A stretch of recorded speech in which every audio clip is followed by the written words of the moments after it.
It's a great honor and a privilege to introduce a very close and dear friend, Jake Shepherd. We're here in Johannesburg. Jake, if you could just speak about your roots, your family. Okay, great. Thanks, Les. So I had a great childhood growing up in a little town called Glassman, and it was very much a family-orientated life. I remember every Sunday going to my grand's house with all the cousins, and I suppose at that point in time my interest was sparked in family, in terms of where do we all come from, etc. And really, if I start going back, the Shepherds are very much in our family on both sides, my mother and my father's side. We had come out either in the early 1900s or the late 1890s, around about that period of time. So we've been in the country for a long time. In fact, I was third generation bar mitzvah in the Brakpan Shul. Wow. So we really had deep roots in Brakpan. But if I look at my dad's side of the family, it's quite interesting in the sense that they originally came out from England, and that's where the name Shepherd comes from, because it's not a very Jewish surname. It's quite an anglicized name. And for many, many years, we never had any idea of where that name came from. So if I just look at my father's family, so he was one of three brothers, and he grew up in Brakpan, and his father Jack had a real estate agent, and he was married to Elsie Stern, and the two of them had a very loving home. But Jack passed away when he was 47 years old. So my father was 10 years old at the time, and so. In fact, if you're looking at my dad and my connection to stamps, which we've spoken about before, it's really via my late grandfather Jack, who had a great Cape of Good Hope triangular collection. But if I look at Jack's father, Isaac, so he came out from England. He actually came out originally, I think he was from Plymouth, and his father, if I'm not mistaken, his father was Aaron Shepherd, and his mother was Phoebe Shepherd. So Aaron had two wives. His first wife Phoebe had passed away, I think, in Plymouth, and then he got remarried and went to Swansea, and he went to Wales. But Aaron wasn't born Shepherd. So we're now talking about my great-grandfather's father was Aaron Shepherd, who wasn't born a shepherd. He was born Rosinki, which is a Polish surname. And his parents, if I'm not mistaken, Shabtai and Masha Rosinki, came out from either Russia or Poland to England. And because they couldn't pronounce Shabtai, they gave him the anglicized Shepsel, Shepherd or Shepsel Rosinki. And obviously, when they decided to naturalize as British citizens, Aaron chose his father's first name, Shepherd, his nickname Shepherd, as the family surname. So that's really, and the family surname Mashabi, it only came about, I'd imagine, about the 1870s or 1880s, when they actually took on the surname Shepherd, and that's really where that came from. And there's actually quite a big extended Shepherd family. It's quite a famous family in England and in Wales, which is part of that whole dynasty. In fact, part of it, which is quite an interesting side note, so Isaac Shepherd, so Isaac's my father's grandfather, he had a brother Tobias. Tobias had a daughter Lily, who married Philip Tobias. So I'll tell you how that connects. Now, Philip Tobias and Lily Shepherd, she was a playwright, and she wrote novels and stuff like that. And they actually emigrated to Israel, and she spent last 40 years of her life in Israel. And they actually, before the State of Israel was founded, I think it was about 1932, round about there. And he actually set up the Palestine Glassworks factory, Philip Tobias. And the Philip Tobias that we had that passed away recently, who was part of the Wits, he was an anthropologist, etc. Who was head of anatomy. He was head of anatomy at Wits, yes. So he was the nephew of Lily Tobias. He was an icon. Yeah, so an icon in South African. So So he's the nephew of Daddy Tobias. But that's just another interesting side note. Yeah, that's an interesting side note of that shepherd family. But there's quite a big shepherd family in Wales and in England. So that's where the shepherd surname came from. On my dad's mother's side, she was Elsie Stern. Her father was Joseph Stern. Now, I just need to check that. But so he actually founded the firm Stearns, the diamond. Wow. So he was the Stearns guy. So it's interesting just in terms of that family connection as well. But my dad's mom wasn't actually born Jewish because her mother wasn't Jewish. Her mother had come out from the States. So she was like part Hungarian and part States, wherever the States was. So she actually converted to Judaism when she married my grandfather Jack, my father's father. This was in South Africa? This was in South Africa, yeah. But she always said that she wanted to be part of the club, whatever the club was, and so there was. She was well accepted into very the well, community. sure, very much so, very much so. So that was my dad's side of the family. My mother's side of the family. So my mother's Schlossberg, and so her father was Aaron and her mother Stella, and so Stella was a Tobianski. Now the Tobianskis are quite famous for their connection via Herman Tobianski to something called Sophia Town. Okay, so what happened is my mother's mother, so my grand Stella, her father had come out as three of, I think there were 13 siblings, and I think they were in, I don't know if they were in Lithuania or if they were in Germany, I can't remember exactly where. But they were 3 of 13 siblings that came out to South Africa. I think the other 10 siblings went to America. So the eldest of them was Herman Tobianski. Now Herman Tobianski got married to a lady by the name of Sophie Miller. Now Wolf Miller is recorded as having the first Jewish household in Johannesburg. So his daughter Sophie married Herman Tobianski, and Herman, when he brought out his brothers, one of his brothers is Benjamin, and that was my grand's father. Now when they came out, they were still quite young. I think they were like 17 years old, and they actually went to school with Omar Elof, Paul Kruger's, I think, mother-in-law.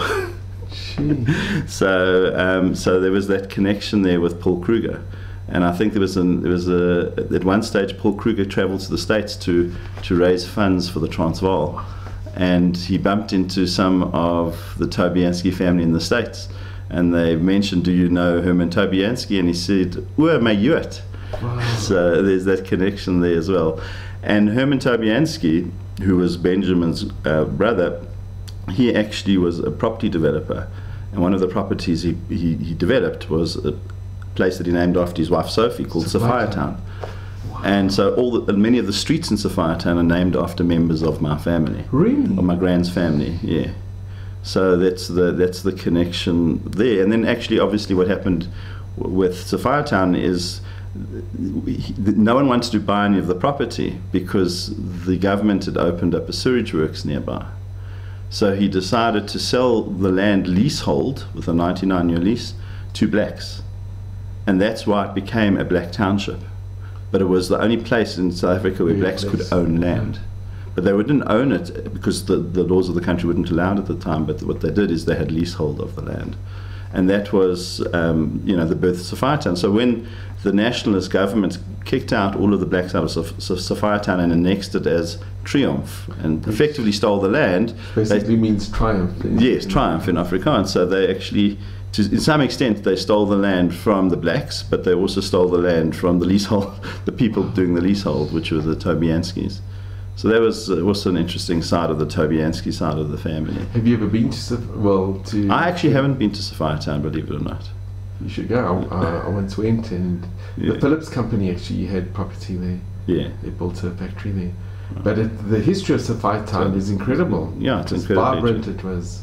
So got deep roots in South Africa, really, really deep roots on many sides, and actually historically interesting roots as well, which is quite fascinating. But I had a very, very simple upbringing in Brakpan. It was very much Friday nights. You didn't have to wonder where you're going to go. like, are you going to go to a club? Because there was nowhere to go. So you spent your Friday nights at home with the family, and so it was very much a traditional, not a from upbringing, you know, I would say a pretty anglicised household. Traditional? No, we never kept kosher, we never kept Shabbos. Essentially it was traditional in the sense that there was Friday night that was important, and we went to shul, Rosh Hashanah and Yom Kippur. Your parents lit candles? And my mother would light Friday night candles, and that was the upbringing I had in Brackpan. And it was, and in primary school years I went to Brenthurst Primary. Not to Hillel?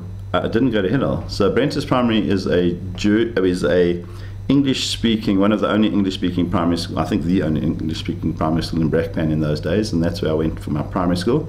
And then my mother convinced my father that she needed to, the kids, when they went to high school, needed to go to Hillel, which was the Jewish day school in Benoni, which is the neighbouring town.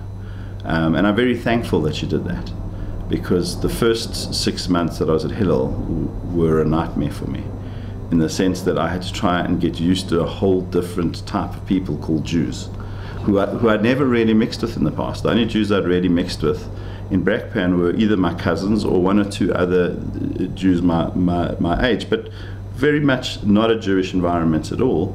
And then when I got to Hillel, the whole educational environment was very different. Why? Because you had a scenario where children were talking back at the teachers. And where I'd come from, if you did that, you got 6 of the best. Yeah. And you learned very quickly not to talk back at the teachers. But Hillel was an amazing school. So after the first 6 months and I got into it, it was the first time in my life I really got to learn to actually socialize with other Jews and actually begin to really enjoy that, being the Jewish aspects of my heritage. And Jack, can I ask, growing up in Brackpan, in the primary school or in your early formative years, did you ever experience anti-Semitism? Not at all. Not at all. I never. There might have been, but I never. Certainly, it wasn't something that. And you had a lot of non-Jewish friends. A lot of non-Jewish friends, and it was actually It was a very safe upbringing. It was a very much. I felt like I belonged. In those days, even primary school days, I was doing a lot of swimming. My mother decided that swimming was a good sport for nice Jewish boys, so my brother and I actually did a lot of swimming. So my brother, who's about 2.5 years younger than me, so he was actually a much better swimmer than I was. He was taller than me. I'm a bit too short, and my hands are a bit too small to be a decent swimmer. In fact, my swimming coach once said to my parents of me, that Jake swims on guts alone, but he's got no talent. I'm sure you had. I didn't have much talent, but I enjoyed swimming. But what's quite interesting is it's quite a lonely sport, but you do get to speak to yourself quite a lot while spending hours and hours swimming backwards and forwards. But it's an introspective sport. But you certainly get fit, you certainly get a well-toned body and all of the other things that go with it. But yeah, so Brackpan was great, and then Hillel was really good. Can I ask, with Brackpan, do you remember the synagogue? Sure, remember the synagogue very well. Still there. And they had a rabbi. They had a reverend at one stage. They had a rabbi at one stage. So they went through, these small towns that did have, and it was a well-funded shul. But today it's not. It's still active. It's still active. I think it's still active, but I think they have to bus people in to have a Shabbat minyan. And there's still a Jewish community in Brackpan. Very, very small, but they have to bus in from all over the place. But that's, and then the Hillel years were great. Hillel years are very interesting. It's where I started working out what it was to be Jewish, about the concepts of Shabbat. In fact, I started keeping Shabbat while I was still at school. And I was one of those few people that you ever know that starts keeping Shabbat while still eating treif at home. And then... Treif, for those who don't know, is non-kosher. Treif for that, yeah. And interesting, so some of my fondest memories actually in Brackpan were when I used to play TV games. My dad bought my brother and I some TV games, Radofin TV games. And those old games, those pong bats down the side. And I was fascinated by them. You plug it into the TV, absolutely fascinated. I took the entire thing apart because I had to see how this thing works. Wow. And you see how everything fits together. And I was really quite disappointed because the reason for taking it apart was to see if I could make my own games. And when you realize that everything's solid state, it's all chips and there's nothing you can really do to change it. So I put it all back together again with a number of parts that I couldn't find out where they went anymore. The thing still worked, which is quite good. But the bug bit, and when computers started coming out, because really computers started coming out, personal computers, as opposed to those big mainframes with punch cards, which wouldn't have worked for me. But the first computers came out in about 1980. There was a Z80, and then there was Sinclair Spectrum the next year, and there was a VIC-20 and a Commodore 64. Commodore, I remember the Commodore. So basically, I begged my father for the Commodore. He said, listen, he's buying the Commodore VIC-20 because he doesn't know it's a fad. This might well be a fad. And he's not spending all that money for a fad, so he's going to get the cheaper computer. I didn't mind. I just wanted something to work with. So when I wasn't swimming training and I wasn't at school, I was in front of the computer teaching myself how to program. And how old were you at this? So I was about 15 at the time, 14 or 15 years old. And I devoured everything I could. So those days you used to be able to go to the CNA and buy a computer book, or like a book for the Commodore, for computer programmers, like a PC magazine, and then it would have programs at the back for the different, like so the Sinclair Spectrum and for the VIC-20, and I would actually type in all the programs. Didn't know what they did, just typed them in like effectively letter for letter, and then saw how the program worked, and then went back to the manual that I had, opened up the manual, and then said, all right, this thing that says print, what does it do? And then this thing that says for, what does it do? And actually reverse engineer the programs that I typed in order to understand how to write programs. Because in those days, there was no one around to teach you. No one understood software or programming, certainly not at a high school level, which is when I was getting into it. And so I had to try and teach myself how to program, and I basically did that by reverse engineering games, and then writing my own games based on that. And then one of the things that I did, which I was getting a bit frustrated because the Commodore VIC-20A had very little RAM, I think 3.5K of RAM, which if you think about today's computers of 32 gigabytes, 3.5K is not a lot at all. So you were quite constrained in what you could do with the computer. And I found, the programs ran really, really slowly, and you couldn't do a hell of a lot with them. And that was quite frustrating for me. So what I decided to do is I decided to teach, I'd read a bit more, and I'd seen that there was something called assembly language, which instead of interpreting BASIC to run the program, you'd write the code that the CPU, that the chip on the computer actually knew how to run. And that's assembly language. But it's not quite assembly language because you still have to go through an assembler to produce machine code. And in order to install an assembler on the VIC-20, first of all, the VIC-20 was those old machines that had the tape cassettes, so you have to put your program in a tape cassette, and it would actually load the program through that. But you'd need a 16K expansion pack, extra memory, and there's no ways my dad was forking out for the extra memory. So I said, fine, I'll just teach myself how to write machine code. So then I started writing programs in assembly, then hand coding it to machine code, and then typing in the machine code and running the programs that way. And that was the way I taught myself how to program. And that's actually, for my early years, those are really fond memories that I have of just bootstrapping myself to be able to learn how to write programs. Was your brother also interested in Not computers? at all. Not to that extent. So he was a little bit interested, but not quite as the level of madness that I went to. And did you have any friends at school or any neighbors? No. You were like a lone... I was a lone soldier. I'll put it this way, it's a very much an introvert's hobby because I wasn't big on socialization. So every moment I would spend in front of my computer, every spare moment, either in the swimming pool thinking about what the programs I was writing, or actually in front of the TV, actually with the computer and teaching myself how to program. And that's how I spent many of my early years. So I had my social life was really school, I suppose, to some extent. But I'm quite an introvert. So social life never really appeared that high up in the things that the priorities for my life. So certainly at school, I was quite happy just to focus on computers and actually understand software. And Jake, were you good? You must have been very good at maths and science. Yeah, so my maths and science is good. Those are my best. If you're looking at school, those are my best languages, my best subjects. I mean, I also did geography. I did really well. Biology was pretty good. But my languages were, when I say shocking, they weren't terrible. Like I got a B for English, which is okay, and I got a C for Afrikaans.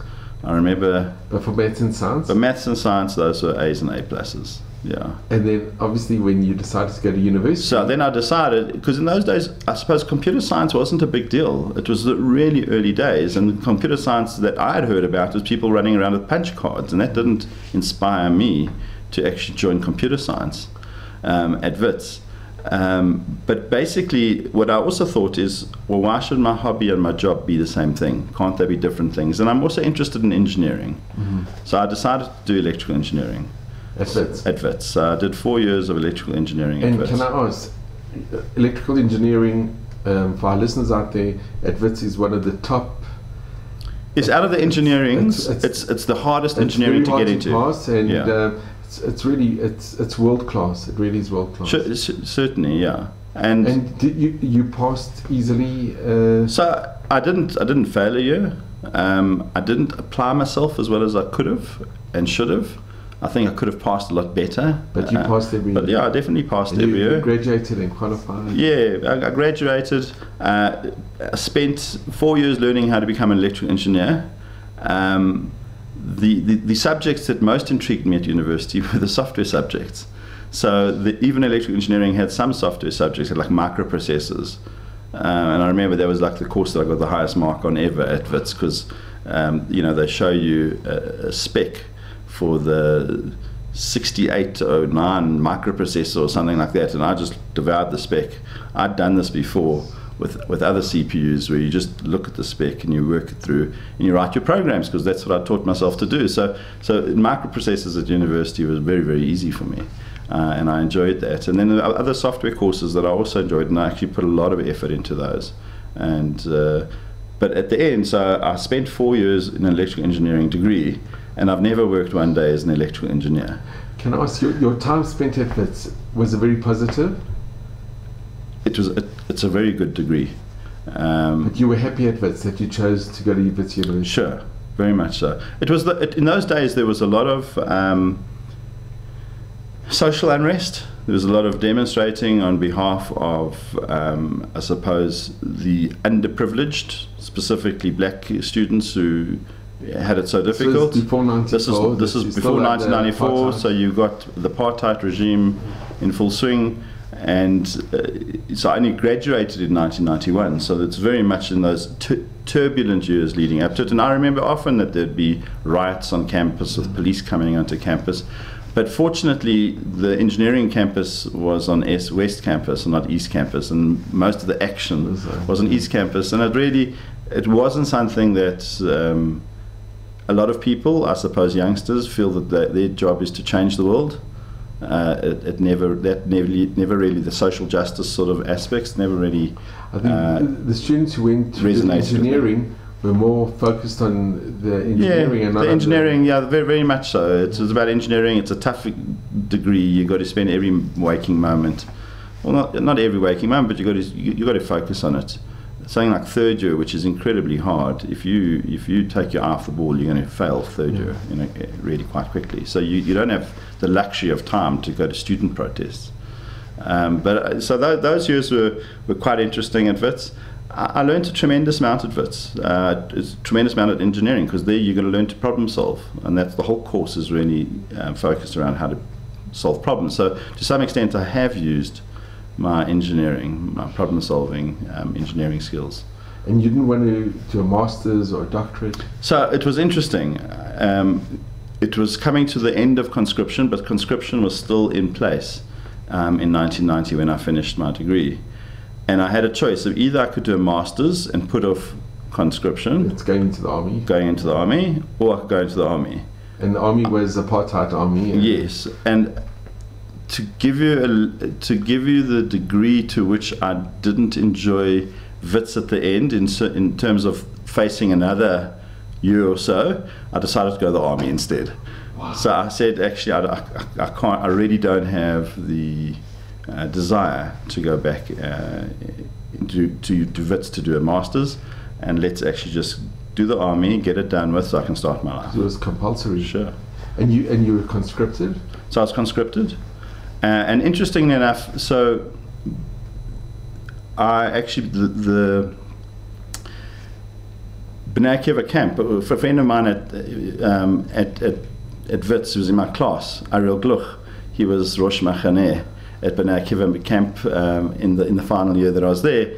So he actually said, "Why don't I come to camp?" And I said, "Oh, that's a great idea. Let's do that." And it was a new shichva called Bachad, I think, which is all these post-university people, post-school people, just going for a jaw.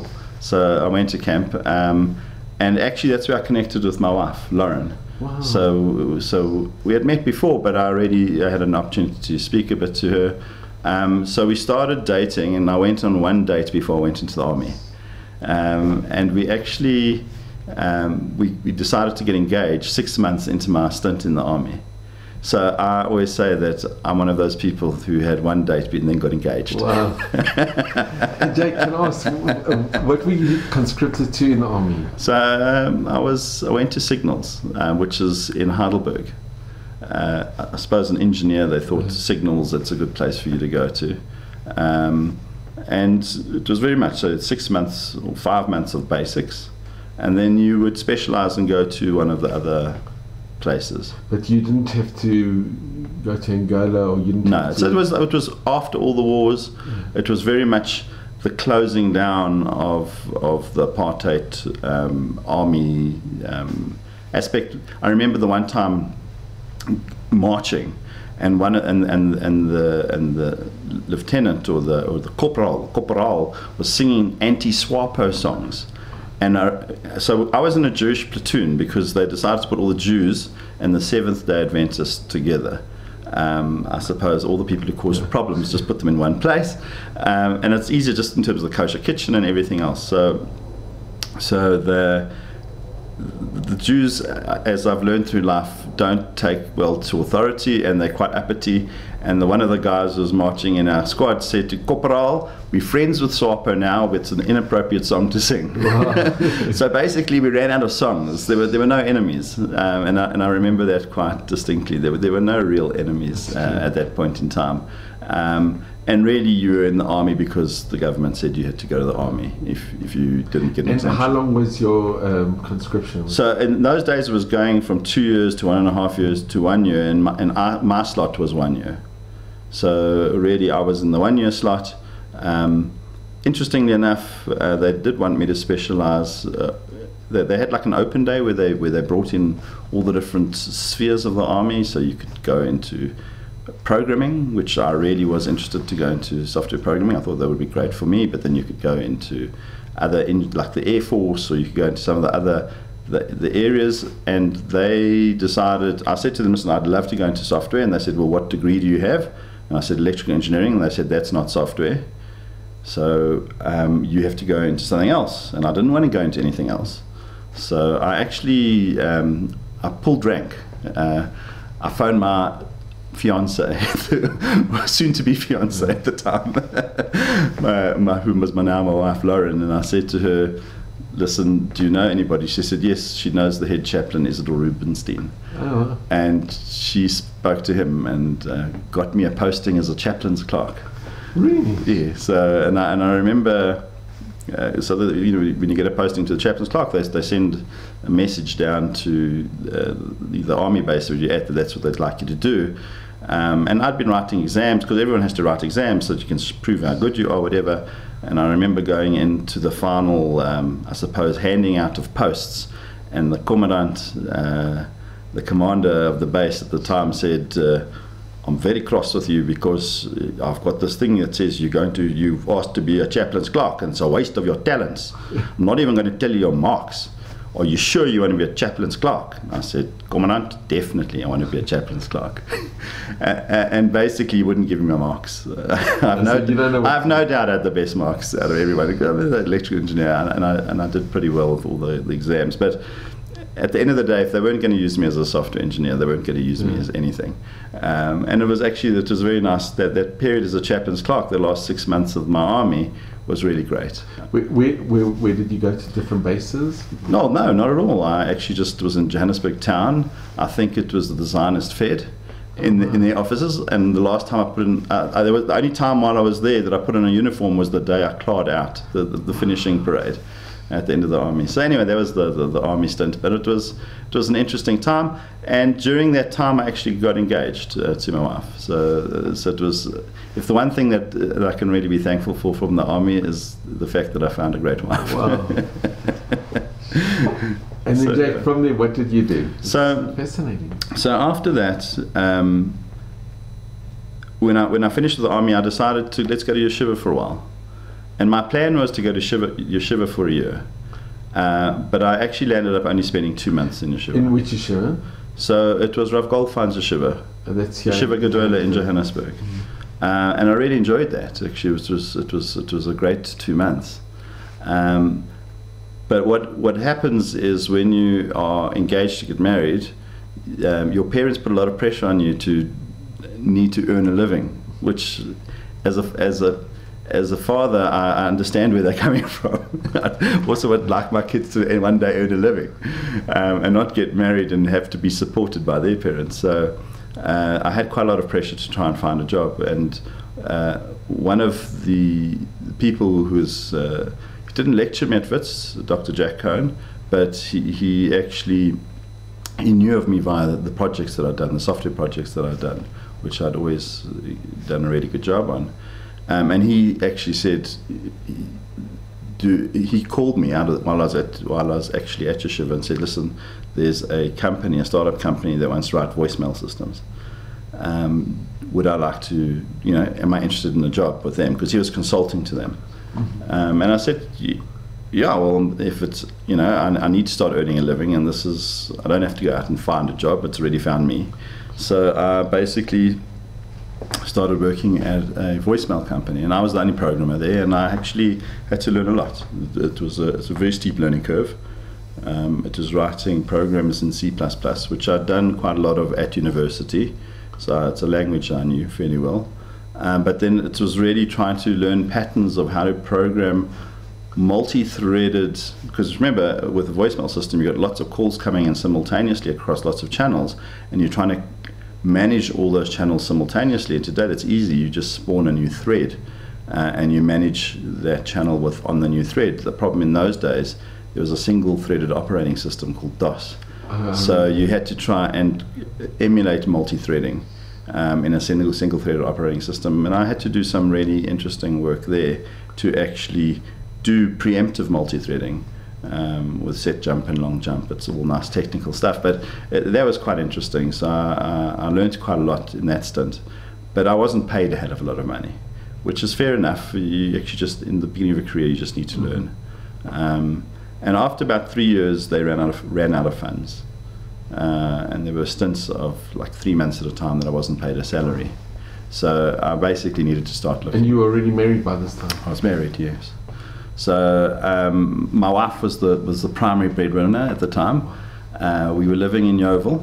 I used to go to the B'nai Shul in Yeovil, but we lived effectively on her salary because my salary was much smaller and a teacher salary is not a very big salary. But but it was fine. In your early days of marriage, it's not a hardship. You do what you need to do and you get by. But eventually I had to find a new job, and one of my friends, it's actually a guy ahead of me, and one of Jack's friends, actually Jack Cohen's friends, he said to me, listen, am I interested in a job at a engineering company, Kenwold Systems? And I said yes, and I basically tried out for them, and I actually did. I was writing software for them in terms of a number of their engineering projects, because there are engineering projects that need some software, And I was very happy to come onto their systems. They were doing a raw material handling system for Columbus stainless steel.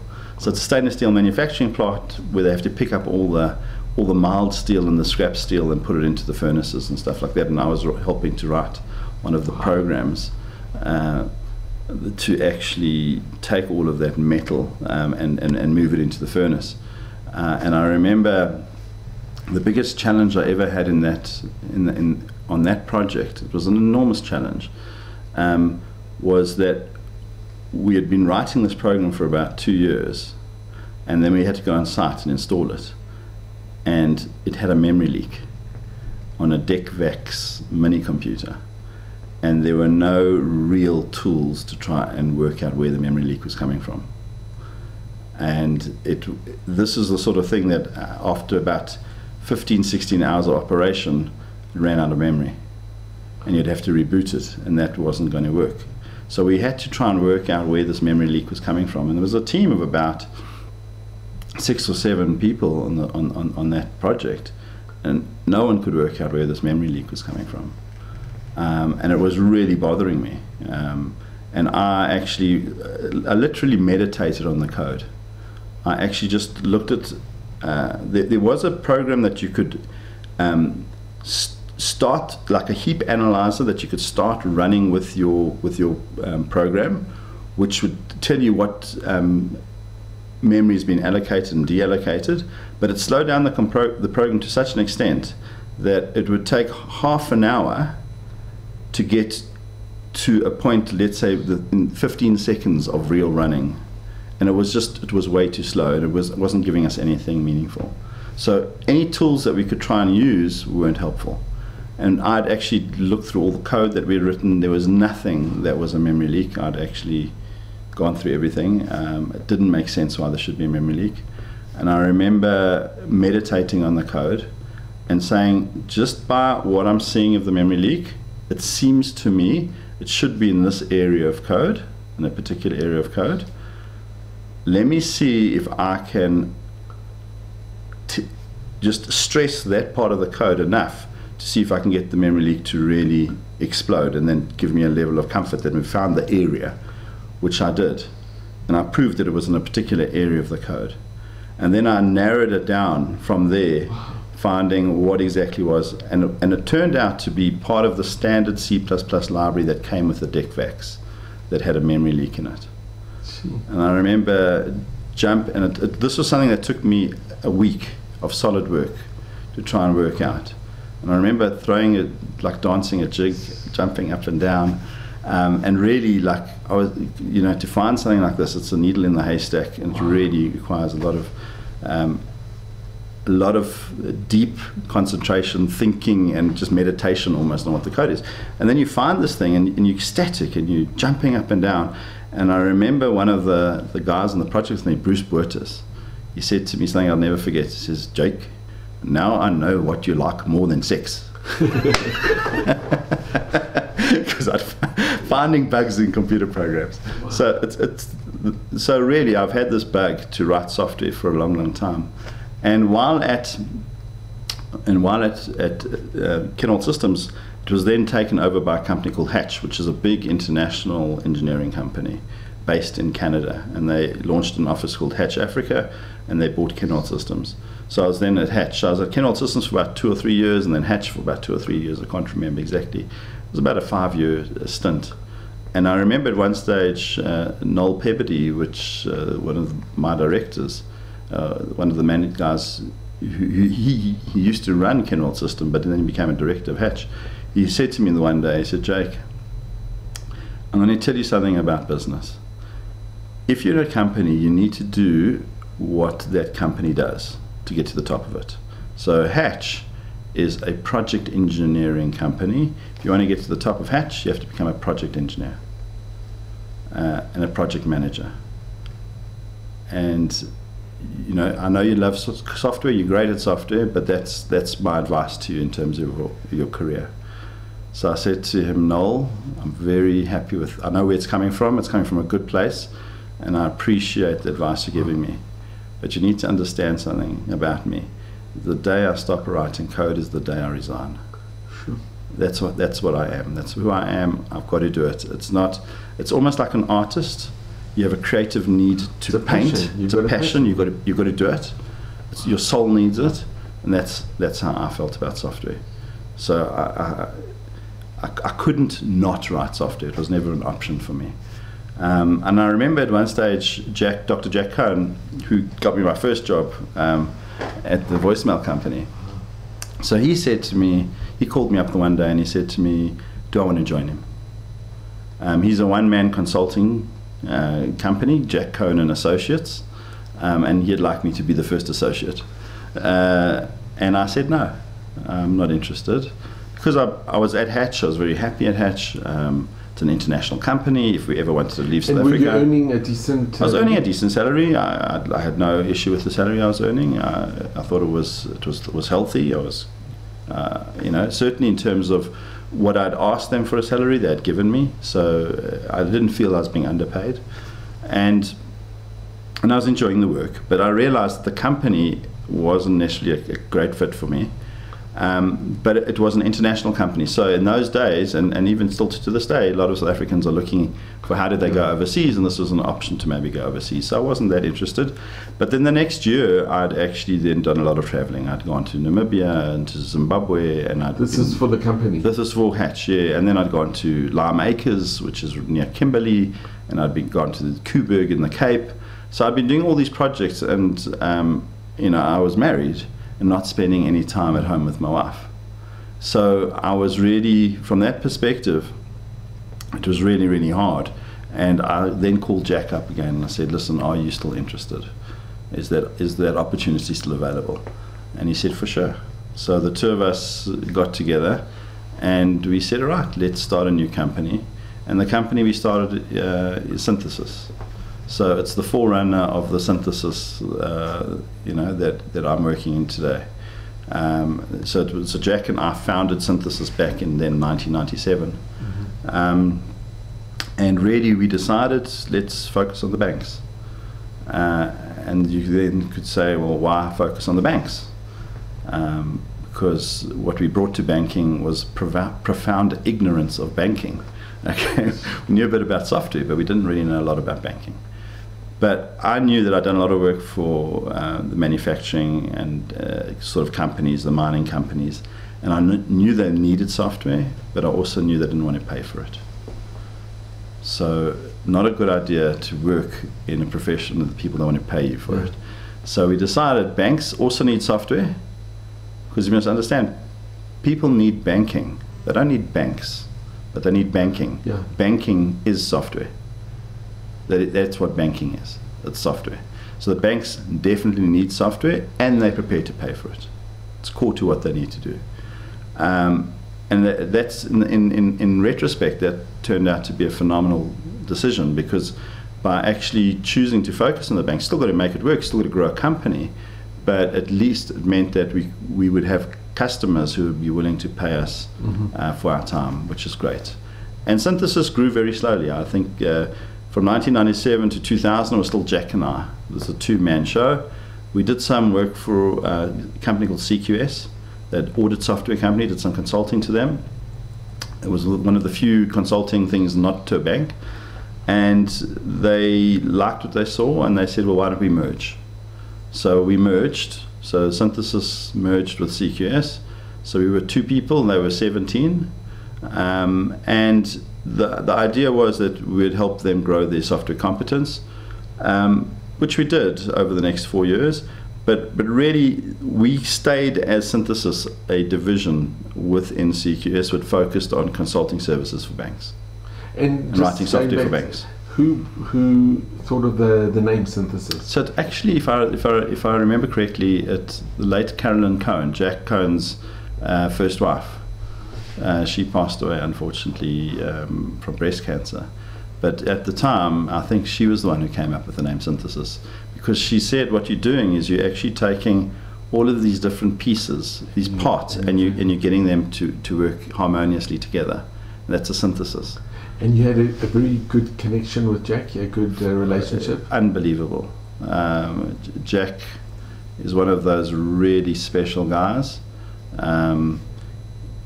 a religious guy, honest through and through, brain, phenomenal brain, just great manner of working with people.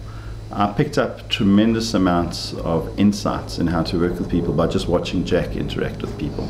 So it was really a tremendous honor for me to spend so many years working side by side with Jack. You were partners? We were partners. So the way he structured it, he said, listen, let's set it up in such a way that over time you'll become a 50-50 partner with me. And I thought that was great. So over the 3-year period, we became 50-50 partners in Synthesis. And so when we merged into CQS, then we had a shareholding in CQS. And then after 4 years, we had grown the Synthesis division within CQS. We were about 7 people now. In fact, within that time, Michael Shapiro came on board. And Michael Shapiro today is the managing director of Synthesis. So, and also who came on board was Stein Basson, one of the directors of Synthesis.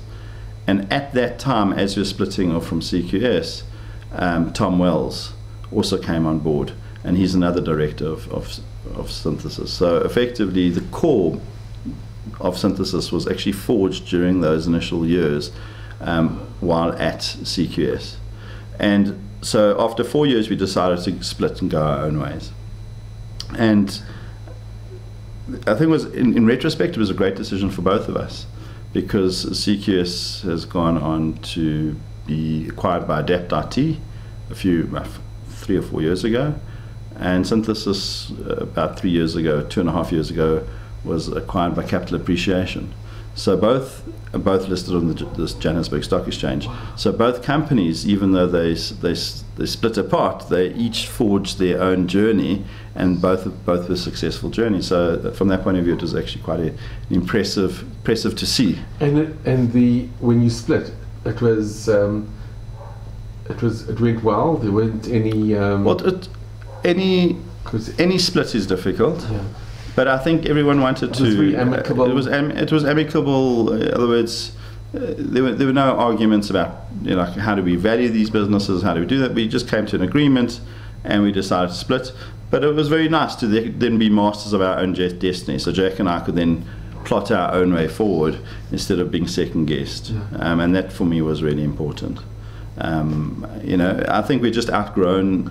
The synergies weren't there, and CQS didn't feel that there was much of a benefit in staying with Synthesis, and we felt the same way, so we just split and went our own way. And when you split and you became back to Synthesis again, what was your main work? Was it still with the banks? Still with the banks. We hadn't ever stopped working for the banks. We had still been focusing on consulting, software consulting, and doing software projects. For all the major banks? So at that stage, we had a key dependency on Investec. It was still very much a key dependency of ours, and it was to some extent a key risk. You don't want key client risks, and having just one major client is a risk. So we spent quite a bit of time over the next while trying to broaden our banking base. We started doing work for BOE, which then later was taken over by Nedbank, and we started doing work for ABSA. We started getting some work there, and we started to broaden the base. But for many years, Investec was our biggest client. Today it's not at all, but I'm saying for many years it was. And really, I remember figuring out, saying that we've got this key client risk, and it's a major problem, and there's a major threat if relationships break down, etc. We need to broaden that out. And today, if we look at our client base, I would say that we do work for all the major banks in South Africa, with maybe an exception of FNB. We've done some work for them, but not a lot of work for them. But basically every other major bank we do work for, and quite a few of the minor banks we do work for. So, and even some other blue chip companies we do. And what about international banking? So we're not involved at this point. We've got 3 customers at the moment in Mauritius, wow, which is great. But we haven't really targeted going overseas broader than that. But just in terms of the Synthesis's growth, if I just go back, so when we split off from CQS in 2004, we were 7 people, and very much a conservative growth pattern of the company. only take on board people when you need them. To the extent that the first 18 years of Synthesis's existence were 35 people. So it's about an average of 2 people a year. So it's still very conservative growth, growing when the project demanded it. What actually happened about 4 to 5 years ago is Tom Wells, one of the directors of Synthesis, said, listen, we need to start focusing on emerging technologies. Things like cloud are coming down the line. Unless we are positioned, unless we understand the technology and are ready to take our clients on that journey, we're going to be left behind. We need to transform, and that's what we did. So we started focusing very heavily on cloud services and also other emerging technologies, not just cloud. Starting to look at things like machine learning and artificial intelligence, and starting to look at other emerging technologies that can really be harnessed to uplift our clients. And that journey started about 4 to 5 years ago, and it's starting to pay real dividends today. So we became the first advanced partner for AWS in the Middle East and Africa. That excludes Israel, by the way, because Israel's far ahead of everybody else. And we're on track to become the first premier partner in the Middle East and Africa for AWS. So really, what is AWS? It's Amazon Web Services. They're the premier web service. So if you're looking at the Gartner quadrants, they're the top of the first quadrant. They're like way ahead of everybody else. They've got about 50% of the market share and essentially, so we decided, let's focus on AWS. They are the market leader. Let's really hone our skills there and and build up our competence in that area, and not defocus, because it's very easy to defocus and then say, let's focus on Google Cloud and Azure and IBM Cloud, but then the problem is you defocus, and it's very hard to become an expert when you're a small company. At that stage, fairly small company, 35 people, but as the years have gone by and the strategy has worked, we've needed to grow. So what's happened is, over the last 4 years, you've gone from 35 people to over 120. And I think in January we'll be close to 140 people. So we've had to grow quite quickly for us, not quickly in terms of the rate at which other companies grow, really successful companies, but quite quickly for us, to a point where Michael Pimstein, one of the directors, the joint CEO from Capital Appreciations, accused me of trying to solve South Africa's unemployment crisis all by myself. That's amazing. So that's really great. So it's been a very interesting journey over the last 4 to 5 years in embracing emerging technologies and trying to actually help our clients bring that on board so that they can become relevant in a global context and competitive in a global context. And we believe that by doing that, we can actually uplift the communities that they serve as well. And one way of trying to explain that is look at a real example. So we've had a Capital Appreciation invested in a company called GovChat, which tries to bridge the gap, the communication gap between the citizenry and government. So they create like a chatbot that you can interact with through WhatsApp, through Facebook, or through their own interface. Where you can social media? Well, on WhatsApp or on Facebook, where you can just say, listen, here's a pothole. I see a pothole, and then basically, based on your location, it registers that there's a pothole in that location. So you can drop a pin, let's say, for example, that there's a pothole, or you could say here's a water leak. Now, all of a sudden, it means that you're communicating with the local municipality, who can then dispatch somebody to go and fix the pothole. And then you can be told, listen, somebody's been dispatched, a team's been dispatched to fix that. It's similar in a way to Waze, where you can be driving and I'll say there's a car that stopped above, or there's police on the side of the road, or there's a camera. Yeah. So exactly in real time. So what we're doing this for a real time way of the citizenry communicating with government and reporting issues. so that the government can actually be held accountable and hold themselves accountable to fix it up. And actually there's escalation built in. So if it hasn't been sorted out within a period of time, it gets escalated, and people who reported it are told about the escalation that it's happening. So the communication now can flow. And by doing that, you can actually try and help resolve some of South Africa's problems. And we've now had GovChat has had approaches from other African governments, like Ghana, like Nigeria. We also want this. Can you also help us out? So by us using emerging technology, because this is all based on cloud technologies and emerging technologies, and basically saying by embracing that, we can actually uplift society. So did you create this GovChat? So the GovChat is a company created by Eldred Jordan, and Eldred actually was working with another software company. That didn't work out for him. He then decided to ask Synthesis for our assistance. Wow. And within a very short period of time, we've got them up and running very successfully.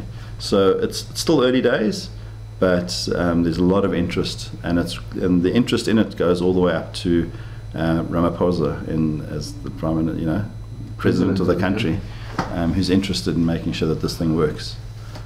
So we've got a lot of buy-in. This could be exported to the whole of Africa. The whole of Africa. Throughout the world. Sure. Never mind. So this is the sort of things that Synthesis does. And so it's not just focused on banking. These days it's a lot broader. And I suppose because these sort of technologies apply across the board. They don't just apply to banking. But that's what we're doing today. And that's really, if I had to say, what we're trying to do is we're trying to actually say, let's bring this emerging technology to companies and actually build the companies by doing that, and be the partner that helps build the companies, and therefore actually build the people that they're serving as well. And that's what we're trying to do. And through the years you must have developed incredible relationships with the different companies. With our various clients, sure. I mean, you have to. But there are lots of challenges with a growing company. Every day it's a new challenge. Why? Because I've never been a director of a 90-man company, and then the next day I've never been a director of a 91-man company. So the challenges change as well, because as you get bigger, the challenges actually are different. For example, you can quite effectively manage a smaller company of 60, 70 people with a very flat structure. But then as soon as you get to above 150 people, flat structures don't work anymore. It's because of the Rule 150. It's an interesting insight given to us by Robin Dunbar, who's an anthropologist, who recognized the fact that our brain capacity can only keep track of 150 different relationships simultaneously, and therefore you can't actually, without putting in some other sort of structure, you can't manage groups bigger than 150 without that structure. So it's putting in place those structures and understanding a lot of the human dynamics, and realizing how things need to change. What worked yesterday can't work today, and you've got to then actually be thinking 3 or 4 steps ahead. How do I manage this newer, bigger company with in a way that it didn't work. It worked in the past. It's not going to work tomorrow. So how do I do things, and how do I get the right people on board? And so it's a very interesting challenge, and it's one that consumes me today.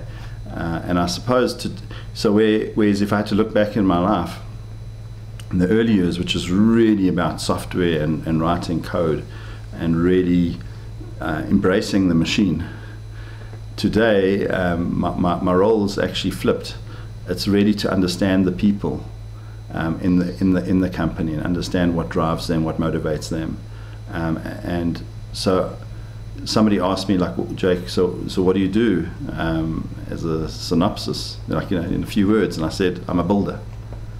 I used to build software systems, and now I build people, but I've always been a builder. And I think that really is a summary of my career as a builder. And I think the challenge today, which is really building people, is actually quite a lot more difficult than building systems, because people are quite nuanced, and what motivates them is to try and get to the bottom of what each person, what motivates them, and where they are in their stage of life, because that's going to change over time. But it's being able to help them through that growth process as well. So it's really helping people grow, which is my biggest challenge today, and it's the area where I get the most enjoyment. So Jake, from being a little bit introverted maybe at school or not being so sociable, now it's changed. Your role's been reversed completely as well. Yeah. You're on the radio, you give public speeches, Sure. and now you're in a public company that you have to interact with people. people, and they're much more complicated than computers. I have to ask you, Jake, wow, this is what a journey.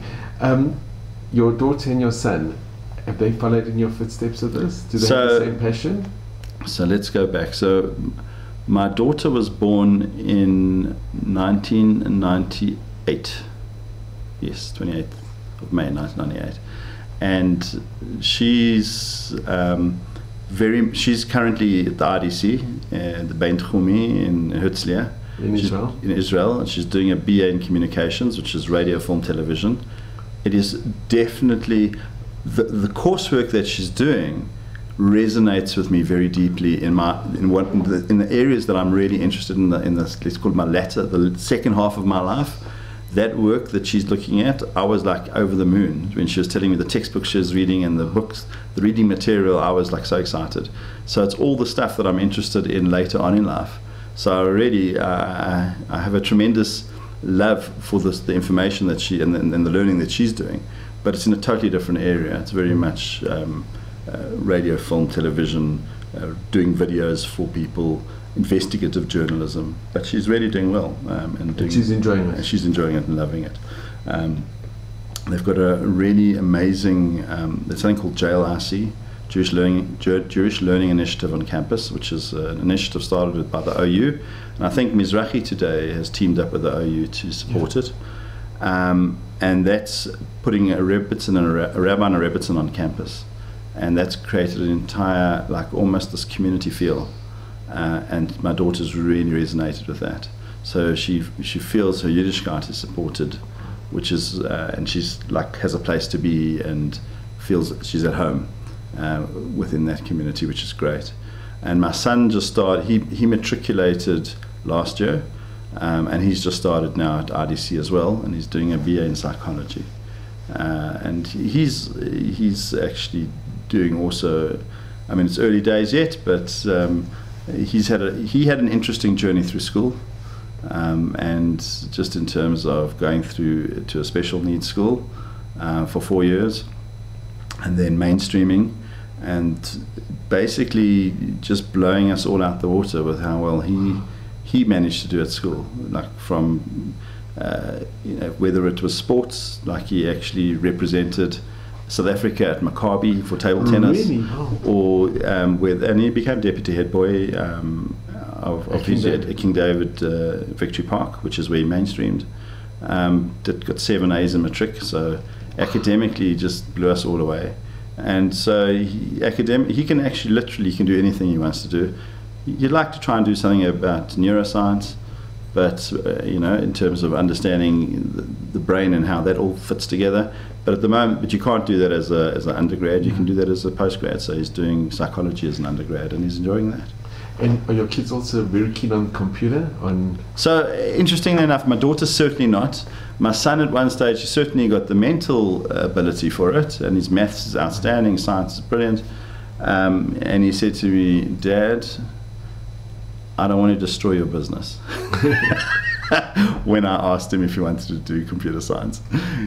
So he doesn't really have a love for it, and that's fine. He must find what really makes him tick, what inspires him, and go for that. Jake, so I just want to ask you, with all your experience and your journey, what advice would you give for young, aspiring teenagers that have a passion for something? What advice would you give? I would.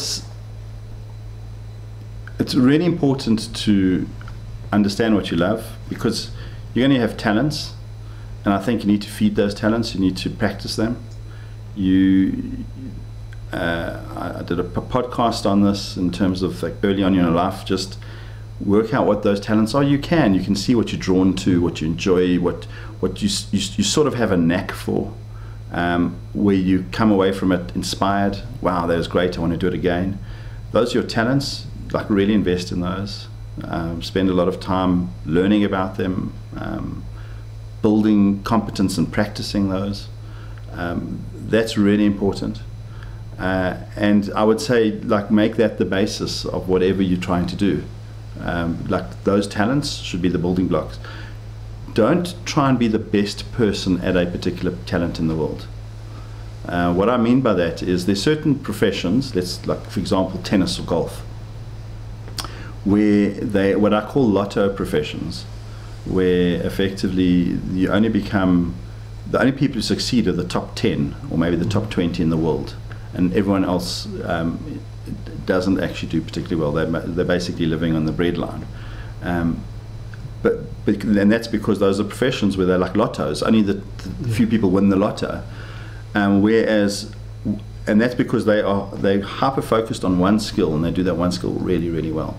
But my suggestion to you, certainly if the younger generation, teenagers, is actually build up a whole set of talents, and realize that you don't have to be the best at any one thing or any one area.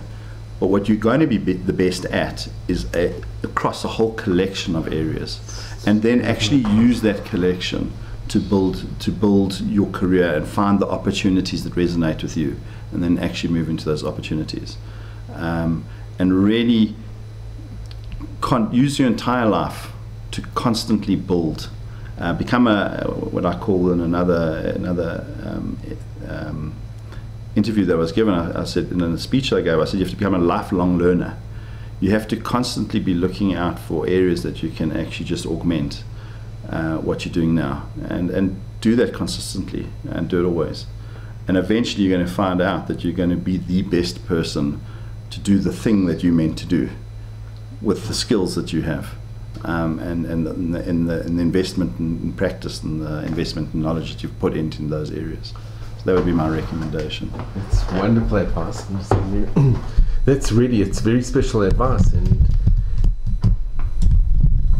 Jack, okay, join you. Come